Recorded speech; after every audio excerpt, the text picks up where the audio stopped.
We continue our series of reactions to legendary players with just how good was Rivaldo actually. All of these videos that I've been doing have been basically all daily dose of football videos. He makes a video about pretty much every footballer ever, and so I want to get into this. I did just do a reaction to Rivaldo's highlights. It is available on Patreon. Highlight videos get blocked on YouTube, so for $1 a month you can go see the actual game footage of Rivaldo. That's there on Patreon. Let's get into the reaction. Brazil has always had superstars when it came to football. Yeah. There has to be something special about them. It almost seems like everyone was born to play football and to play it beautifully. With 5 World Cup trophies, it's hard to argue that their football is not just beautiful, but also efficient. Regardless, if you want to up the ante, there have been special decades for sure. The 60s with Pelé and Garrincha, the 80s with Zico and Sócrates, and more recently the late 90s to early 2000s with Romário, Ronaldo Fenómeno, Ronaldinho, Roberto Carlos, Kaká, and Cafu. Wow. 2 things can easily be noted when listening to these names. First of all, most of them are offensive players, and secondly, one name was missing. And perhaps this abundance of quality forwards is what leads it to being forgotten so often. That name is Rivaldo, and today I'll not only tell you, but I'll show you why he was absolutely one of the greatest players of all time. He was born in a northern region of Brazil, which already set a precedent for the tough time he would eventually have trying to get Brazil. Yeah, I saw. So I did do a little bit of research at the end of my reaction video that I did on Patreon, but I looked up that he was born in a favela in Brazil. I cannot remember the name of it now, but we were looking at that over there on the Patreon video. And yeah, I noticed that there was some hardships in his life due to, I guess, malnutrition and just abject poverty that he grew up in. Brazil to accept him as one of their star players. Despite his talent, most legendary Brazilian players have been born in the south, and that led half the country to show a certain resistance to having a northern player become so prominent in their squad. But regardless, I'm getting ahead of myself. As a kid, Rivaldo was shockingly poor. Living in a favela, he would experience hunger from a young age. Malnutrition would eventually have physical repercussions, making him bow-legged and even leading him to lose his teeth. To help out the family, he would spend his mornings as a teenager by the beach selling souvenirs to the tourists.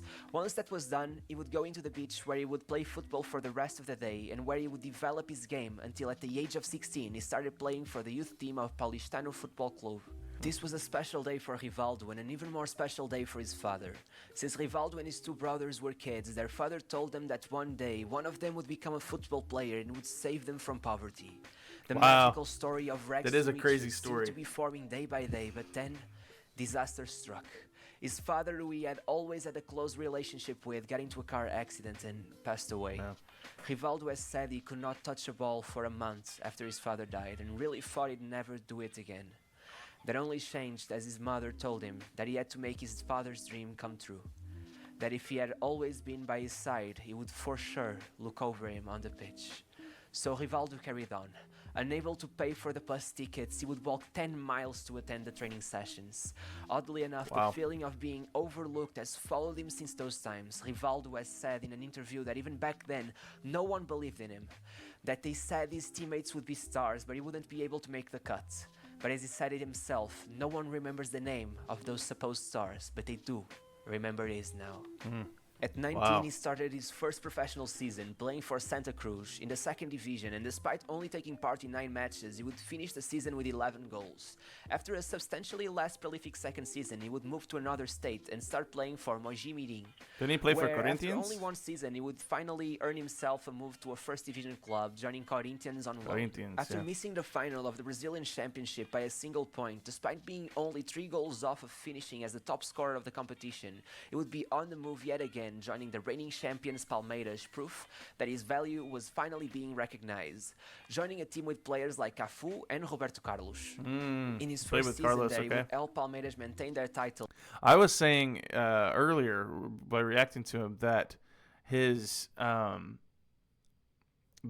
he had a similar quality to his game as Roberto Carlos. It seemed like some of his shots that he were taking had the same power. Maybe not the same power, but it looked very like a very powerful shot. Roberto Carlos, nobody compares to Roberto Carlos, the bullet. But seemed as if he had that like similar quality to just a very strong, powerful strike. Beating none other than his former team Corinthians in the final, where Rivaldo scored 3 goals, securing himself the third highest tally of the league once again.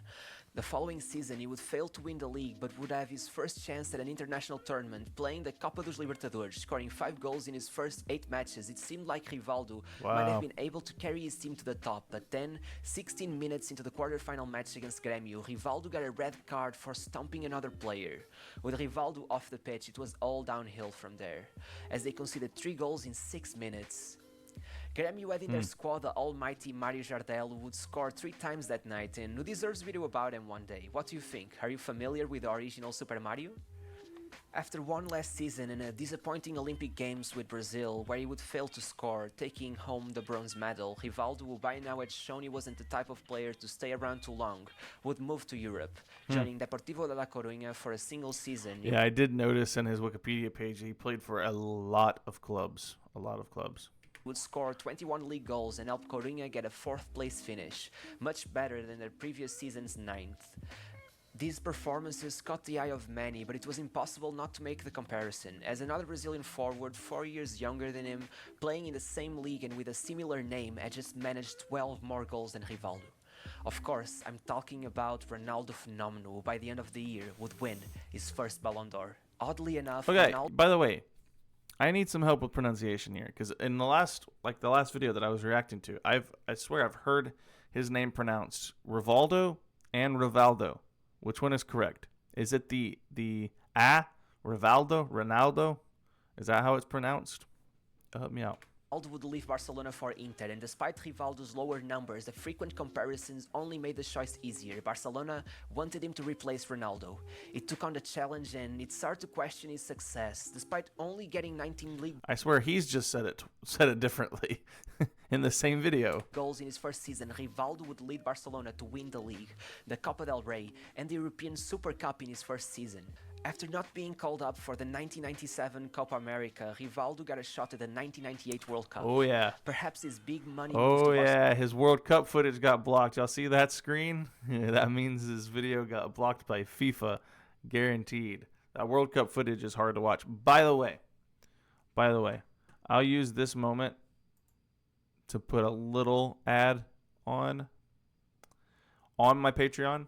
At the $5 tier. See, I've got the one that's just $1 a month where you can watch the highlights of, say, Rivaldo, which I just uploaded. So if you want to go see, that's just $1 a month.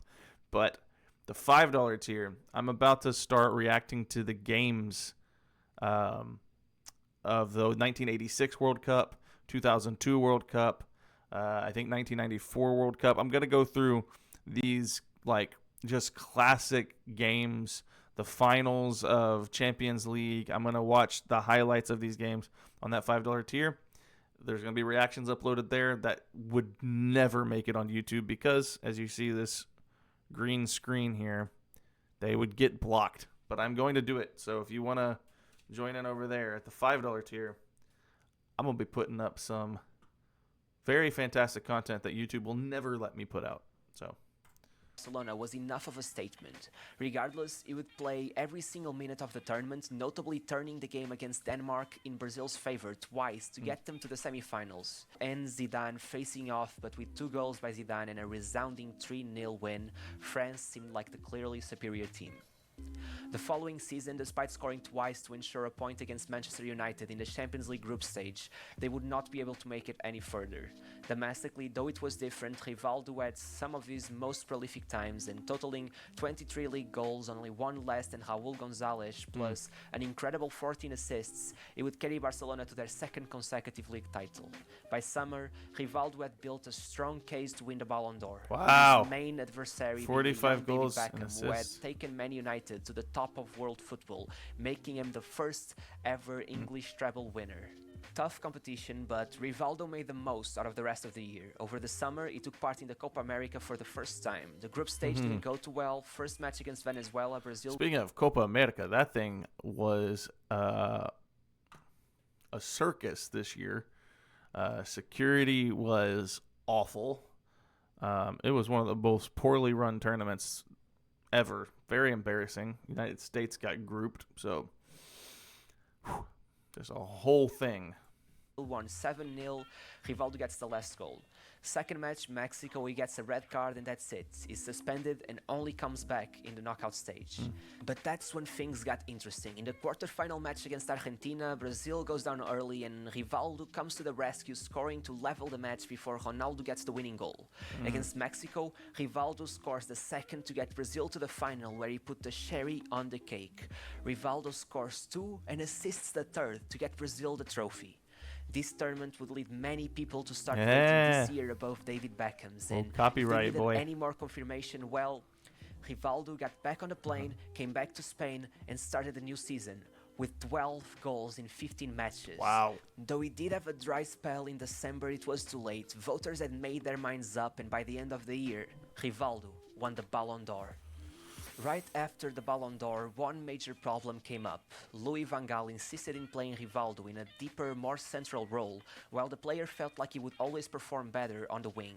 Regardless, the results were pretty mixed. Domestically, his performances started leading to much fewer goals, but in the Champions League, well, I guess it worked. He would score 10 goals, the only time he ever managed the double digits mark, scoring against the likes of Fiorentina, Arsenal and Porto in the group stage. He would go on to have his most impressive performance in the quarter-final match against Chelsea.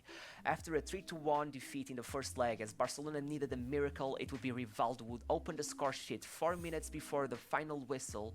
The game had reached a draw, and Rivaldo had a chance of converting a penalty, which he would miss. As they would go into extra time, only 9 minutes into it, Rivaldo got the chance to convert a penalty once again, and that was it. Barcelona were now leading and would go into the semi-finals, where unfortunately Valencia would take the upper hand. With Van Gaal gone and Rivaldo back in his desired position and closing in on 29 years old, he would have his most prolific season, getting 36 goals in 53 matches, finishing as the second highest scorer of La Liga, once again 1 goal behind Raul Gonzalez. In the Champions League would be excellent, getting 6 goals in 6 Dude, used matches, so much including a footage hat-trick against AC Milan. This dude used so much footage. There's been like a minute and a half solid of blurred screen. It's crazy. It's crazy what YouTube does to content creators here. It's not like, I mean, it's basically FIFA, or if he's talking about Champions League, this might be UEFA that's blocking it. But still, like, we try to put up good content. This is completely fair use. He's just using the footage as he gives narrative. It's not ripping off it's not plagiarism or anything like that. He's just making a content video, and this is what happened. It's absolutely insane what they do, and that's why, like, supporting on Patreon is actually pretty legit, because I can upload stuff there that I could never upload here for this very reason. Which still would only get Barcelona a third-place finish and an exit towards the UEFA Cup, where he would score 5 goals in 5 matches before falling to Liverpool in the semi-finals. Despite all the goals, Rivaldo didn't win a single trophy that year, truly one to forget if it weren't for one match that would never be forgotten. Let me set the stage for you. Last league match of the season, Barcelona versus Valencia. Barcelona are 3 points behind Valencia with a better goal difference. Whoever wins gets the last available Champions League spot. Millions are on the table. 3 minutes in, Rivaldo scores an outrageous free kick. Then, Valencia get a goal back. And right before halftime, Rivaldo gets the ball outside the box and fakes a dribble, finds the space and shoots. I'd love to see screamer. 1 minute into the second half, Valencia tied the match once again. The rest of the match was a continuous fight for a third goal, with Rivaldo nearly scoring from a direct corner kick, but finally, 90 seconds before the 90-minute mark, with his back turned towards the goal, Rivaldo sends the ball up with his chest and bam, bicycle kick. Incredible, a masterpiece of a performance, no words to describe it. After one last season with Barcelona, where he would only get 8 league goals, he would decide to leave, perhaps because Van Gaal had came back to coach. Over the summer, he would play his second ever World Cup. His start to the tournament would be something impressive, to say the least. In the first match, he would score the winning goal. Then he'd score in each of the following 2 matches as Brazil destroyed China and Costa Rica. In the last 16 in the quarters, he would score both openers against Belgium and England to total 5 consecutive games scoring in the World Cup. But from then on, Ronaldo took the spotlight, scoring all 3 of Brazil's goals over the rest of the tournament, as they finally managed to get the much-desired 5th World Cup. 5 goals in a World Cup is impressive regardless, but when you have a teammate scoring 8, including all of the semi-final and final goals, it's tough to stand out. Just to give you an example, he only played a total of 30 minutes during the Champions League knockout stage and still got the title. It's just not the same, clearly. So bad were his performances that he would end up winning the Bidon d'Oro, an award given to the most disappointing player of the year in Italy. They actually have an award for the most disappointing player? Are you kidding me? That might be the most bizarre thing I've learned since I've been watching football. They actually have an award for disappointment?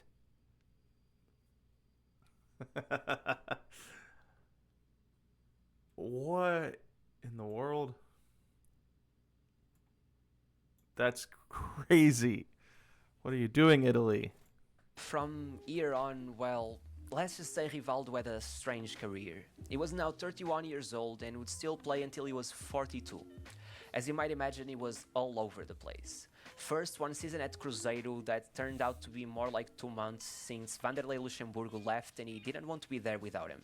Then 3 seasons at Olympiacos where he would win the league title 3 times, scoring at a good rate still and being great help overall, even once scoring a goal on the last match day to secure the league for Olympiacos. After a dispute with the board, he would join AEK, honestly just kind of to take revenge on them, eventually even showing 4 fingers to the cameras as they beat Olympiacos 4-0. Then came another odd transfer, 3 years in Uzbekistan. As you might imagine, they were paying him very, very well. Then he joined São Paulo, and after a not so great season, he would finish his contract through mutual agreement. When you thought it couldn't get any weirder, he would join the Angolan League for 1 year before joining São Caetano, a second division. That's what I was saying. It looked on his Wikipedia like he had played for just a million clubs. Brazilian team and leaving due to a knee injury, and finally he joined his last ever team, Mogi Mirim, one of the first teams he played for. They were now in the 3rd division and his son also played there. As he retired, he stayed as the president of the club. Well, yeah, pretty weird. Rivaldo was one hell of a character and certainly a tough player to judge. Very skillful, taking into account his height, very prolific, he scored lots of wonder goals, but with a very introverted personality. He never achieved... Yeah, okay, so he ends, this is one of his older videos, and his older videos, he tends to end the video with a ranking system, and it's kind of arbitrary, it's kind of based on his own perspective and his own preference. Totally his right to do so, but I'm not going to react to the ranking because I just want to appreciate the player and their career. Wow. I want to see if anybody commented on the amount of copyrighted footage in this video. This was crazy.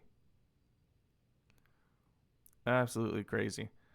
Anyway, guys, if you enjoyed this video, go ahead and smash like on it for me. Subscribe to the channel. And if you would, please go check out the Patreon link that's in the description down below. You'll get to see a lot of content that I want to put on YouTube, but YouTube won't let me due to copyright reasons.